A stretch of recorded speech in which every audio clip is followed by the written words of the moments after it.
So what I'm trying to do is just give you, bring to life the conceptual framework that we came up with to look at problem solving in technology-rich environment.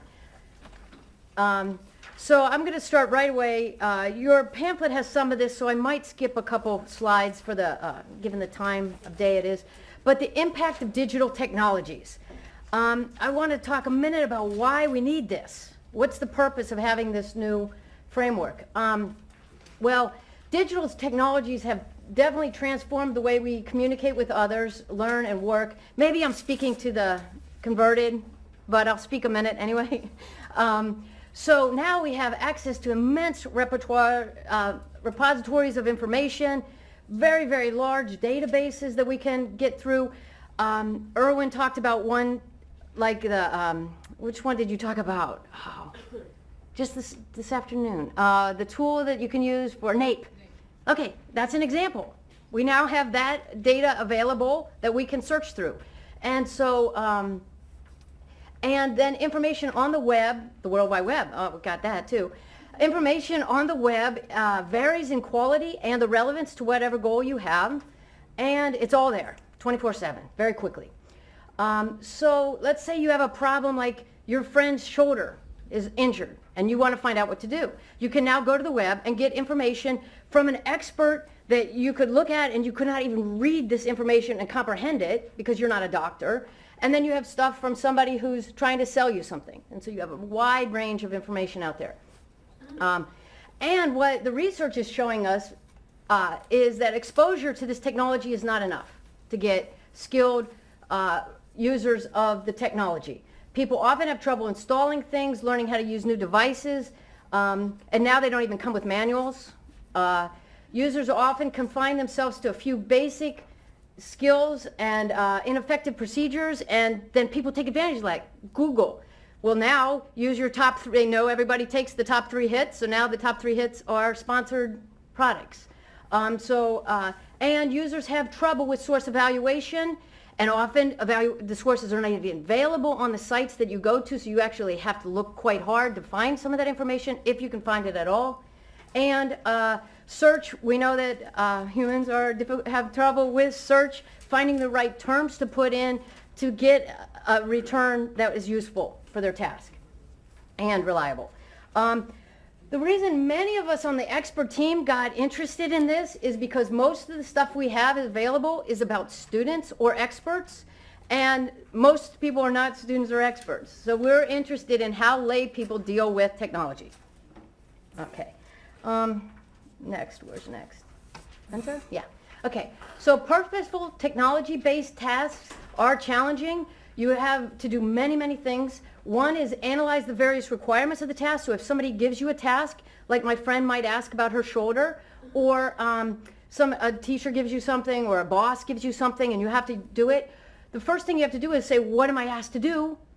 What are the resources that I have available? And what could possible solutions look like, and what would be a satisfactory solution? All of that has to be analyzed in terms of the various requirements for the task. You have to set up appropriate goals, sub-goals, and plans for taking care of that. And then you have to monitor, because not everything is going to go well. And so along the way, you have to monitor to say, am I proceeding to my goal or not? And problem solving with technologies requires, we've heard this in both other frameworks, but it includes knowledge of the tools or operators like menus, search tools, sort tools, but also experience with those. So it's not just knowledge of it, it's actual functional knowledge of it.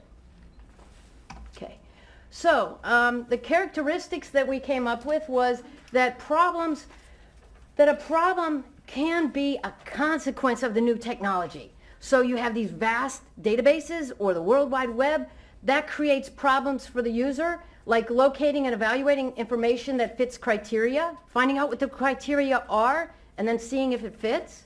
It also, now you have to organize, now that you have a gig of something, now you have to organize that. And that didn't exist when you had, what, 250K back then. And then you also have social norms. So with the social media, you have to understand what those social norms are with these new technologies. Problems also require the use of computer-based artifacts, such as now we have spreadsheets and statistical packages, graphical tools, and all the things that come out of like the NAEP tool that we have, okay? And then we also have problems with our technology when it breaks down and you have to figure out how to operate the software, the hardware, or if it has you have an impasse because the tool breaks down. The other day I was working with a student where we were working on Excel, and we were copying and pasting, and it wouldn't update unless you went into the bar to hit it. And so we had to figure out why it happens all the time. Okay, so this third set happens all the time. Okay, and you can't just say I'm not going to use the technology.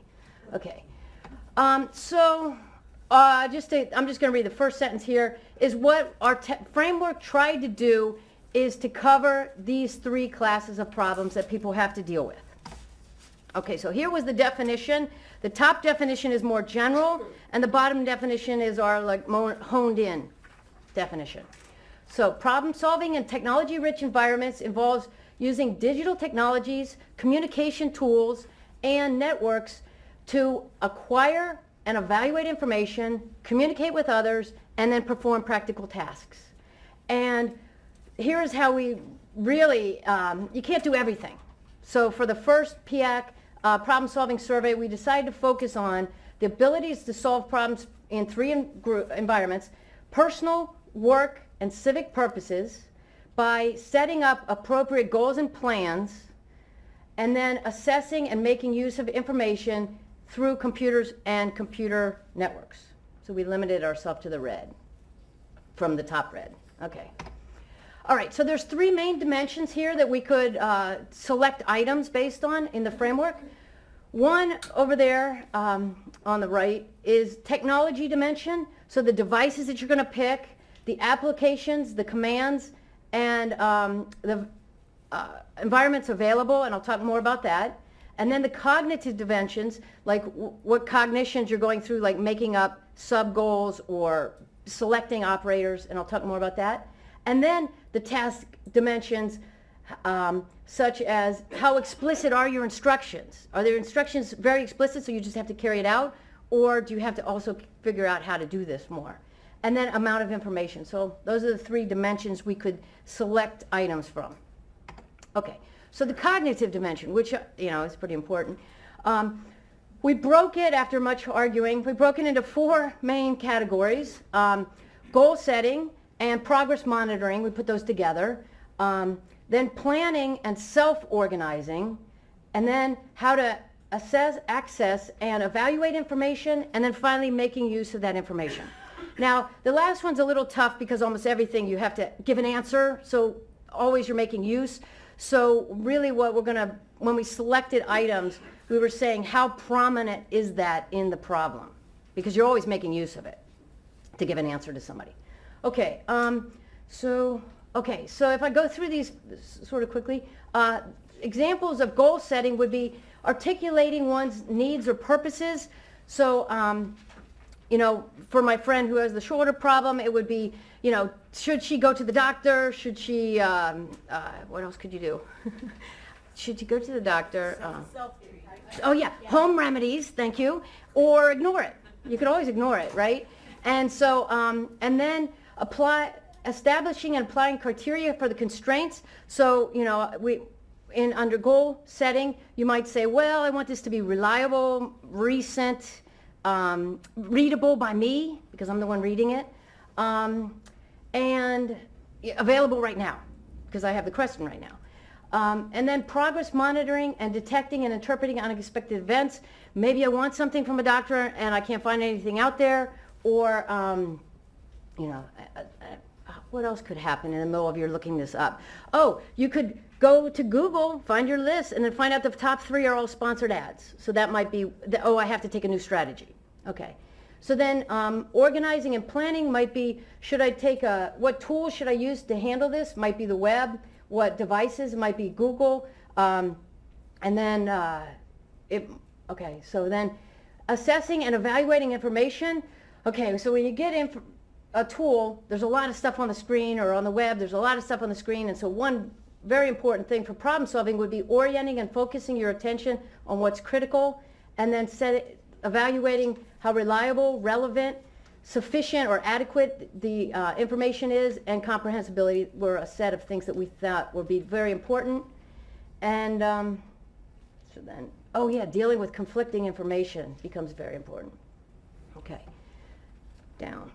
Okay, then for the technology dimensions, we brainstormed and thought of a whole bunch of different hardware devices and decided on laptop computers. And so the ones that are in gray were ones that we did not worry about for this iteration. And then we thought about what kind of software applications would be the most useful across those three topics of personal, civic, and work. And we decided on file management, web browsers, emails, and spreadsheets. And then the functionalities would be buttons with pictures or not, links, little text boxes with menus, and then cut and paste technology, a simple sort function, and then a search. And we dealt with, I should have knocked out video because there's no video, so it's text, numbers, and graphics.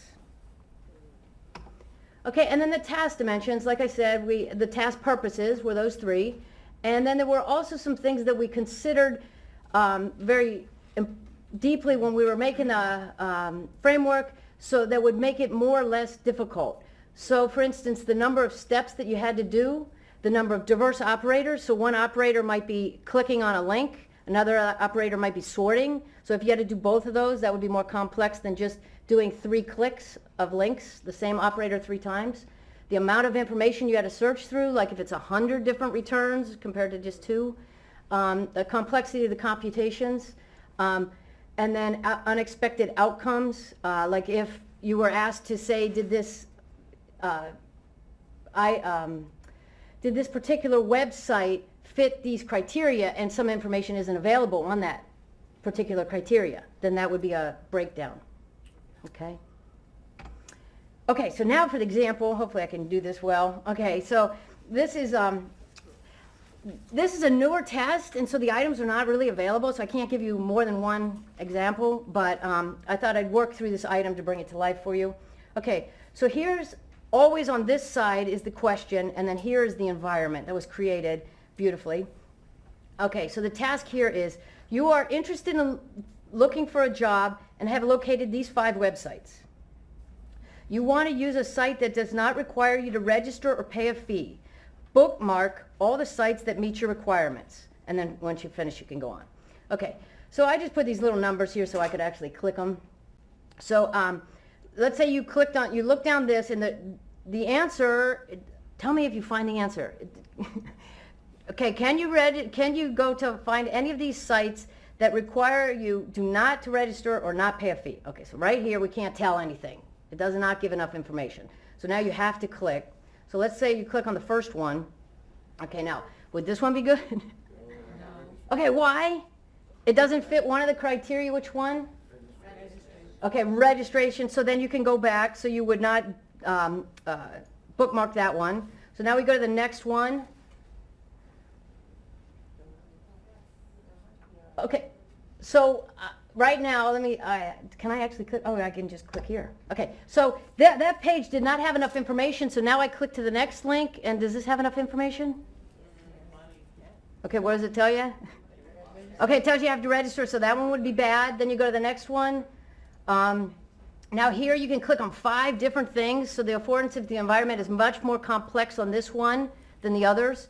And if you click on this one, it just goes to job fairs, and it tells you there's no job fairs today. So, and then if you click on this one, learn more, that's where you actually get it. So we could see somebody who actually looked at this and made an active decision to look more rather than search on job fairs by what they clicked on. So then you click here to learn more, and here you see no obligation, no fees in capital letters, yelling at you the answer. Okay, and then we could go back, and I'll just go like this because that's where my link is. Okay, then you go, so this would be a good site, then you could bookmark that. Now if you said, okay, that's good enough, I'm done, but remember the question said that meet all the sites that meet your requirements, so in order to solve this correctly, you would have to continue, and you could go here. There's, again, affordances for 5 different clicks, and 2 of these clicks actually tell you the right answer. let's see which one, maybe conditions for using our site might be one. And here it says there are no fees, but all users must be registered. So then you click back and say, okay, this one's bad. Contact us. Whoop. Why isn't that working? Okay, good. And then the fifth site, you go here and it says it right on this right. No, you have to click to learn more again. And here it says no registration required, no fees. And then you could go back. So that's a nice example. And just to show you how you would score this one, each site was scored for correct or incorrect. So the first one was incorrect because of one of the features, and it also, you can see here that you only had to go to the first screen to find out you were incorrect. The second one was incorrect, but now you had to go 2 screens down to find that out. The third and the fifth were correct, and so you can get that kind of information. Okay, the range of actions that could be captured in this. The time, Erwin already sort of mentioned these, but I'm going to say them anyway. The time before the first action, so how long did you spend figuring out your interface and planning and thinking? The total time to solve the entire problem. Accuracy, of course. Okay, that goes without saying. But then the next one is the number of actions that you took. How many clicks did you make? Key actions that could be collected for each problem, and in this particular problem it would be the use of the bookmark tool, whether it was clicked or not, whether the websites were open, and specific links on those websites. Okay, for this problem, just to analyze it for you, this was a goal setting because you had to monitor the criteria for constraint satisfaction. However, the constraints themselves were given to you. So under assessing and evaluating information, you're just having to assess whether or not they met those criteria. So it's not putting the criteria under goal setting because you didn't have to come up with those goals. You were given the goals or the criteria. Okay, so this one was explicitly stated. You did need to click.